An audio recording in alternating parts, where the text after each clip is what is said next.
Salmos, capítulo 78. Ó meu povo, ouça minhas instruções.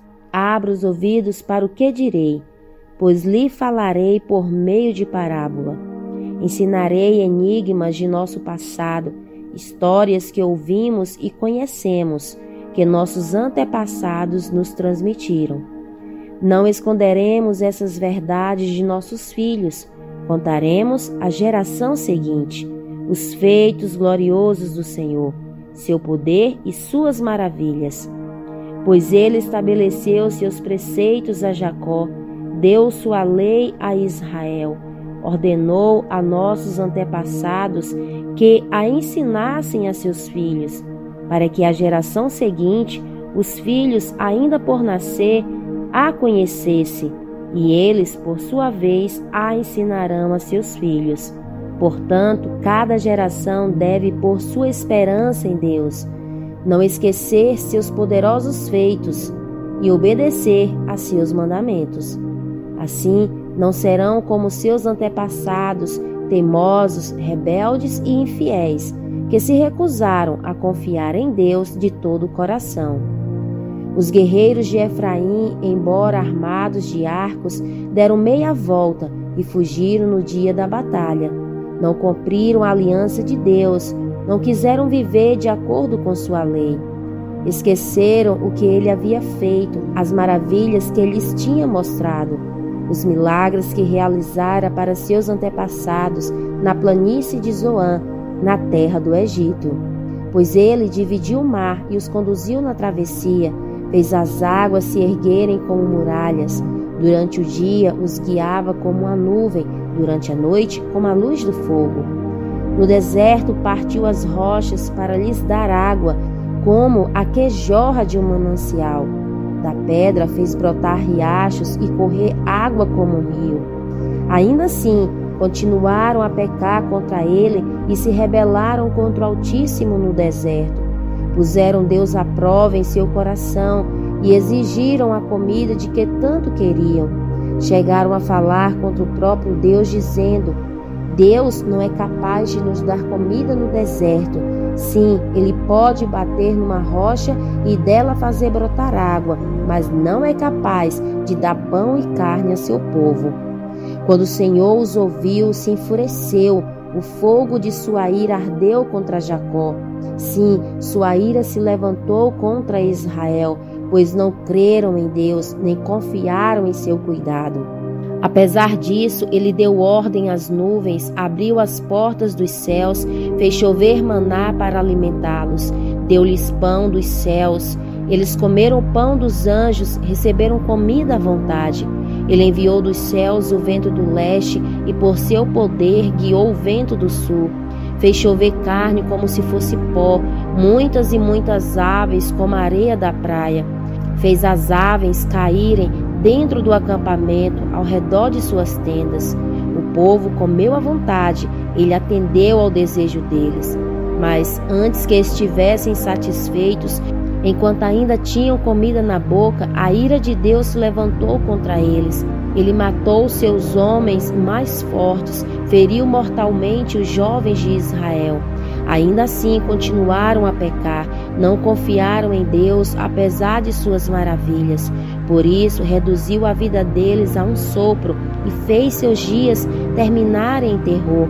Quando Deus começou a matá-los, finalmente o buscaram, arrependeram-se e levaram Deus a sério. Então lembraram que Deus era sua rocha, que o Deus Altíssimo era seu Redentor. Contudo, foi só da boca para fora, mentiram para ele com os lábios, pois o coração não era leal a Deus, não foram fiéis à sua aliança. E, no entanto, ele foi misericordioso, perdoou seus pecados e não os destruiu. Muitas vezes conteve sua ira e não se enfureceu contra eles, pois se lembrou de que eram simples mortais, passam como o vento que não volta mais.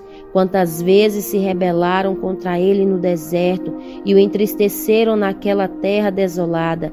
Repetidamente puseram Deus à prova e provocaram o Santo de Israel. Não se recordaram do seu poder, nem do dia em que ele os resgatou de seus inimigos.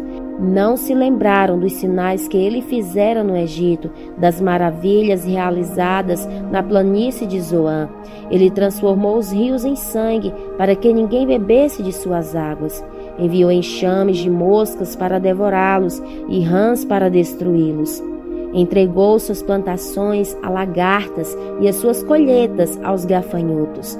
Destruiu as videiras com granizo e as figueiras com geadas.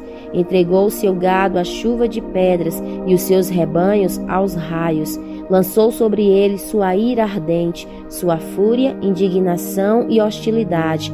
Enviou contra eles muitos anjos destruidores. Voltou sua ira contra eles. Não lhes poupou a vida, mas os devastou com a peste. Matou todos os filhos mais velhos do Egito, a flor da juventude na terra de Cã, mas conduziu seu povo como um rebanho de ovelhas e os guiou em segurança pelo deserto. Manteve-os a salvo e não tiveram medo. O mar cobriu seus inimigos. Levou o povo até a fronteira de sua terra santa, a região montanhosa que para eles conquistou. Diante deles expulsou as nações e repartiu entre eles sua herança. Estabeleceu as tribos de Israel em seus lugares. Ainda assim, continuaram a pôr à prova o Deus Altíssimo e a se rebelar contra ele. Não obedeceram a seus preceitos, voltaram atrás e foram infiéis como seus antepassados. Mostraram-se indignos de confiança como um arco defeituoso. Provocaram a ira de Deus ao construir altares para os outros deuses. Com seus ídolos despertaram neles ciúmes. Quando Deus os ouviu, se enfureceu e rejeitou por completo Israel. Abandonou sua habitação em Siló, o tabernáculo onde vivia no meio do povo. Deixou que a arca de seu poder fosse capturada, entregou sua glória nas mãos de inimigos. Permitiu que seu povo fosse morto à espada, pois se enfureceu com eles, sua propriedade. Os jovens foram consumidos pelo fogo e as moças não puderam entoar canções de núpcias. Os sacerdotes foram mortos à espada e as viúvas não puderam lamentar as mortes. Então o Senhor se levantou como de um sono, como um guerreiro que desperta da embriaguez. Fez os inimigos recuarem e os entregou à vergonha para sempre. Rejeitou, porém, os descendentes de José, não escolheu a tribo de Efraim. Antes escolheu a tribo de Judá, o monte Sião que ele amou. Ali construiu seu santuário alto como os céus, firme e duradouro como a terra. Escolheu Davi seu servo e dos currais o chamou. Tirou-os do pastoreio de ovelhas e cordeiros e tornou pastor dos descendentes de Jacó, o povo que a Deus pertence, Israel. Com coração sincero, Davi cuidou deles e os conduziu com sensatez.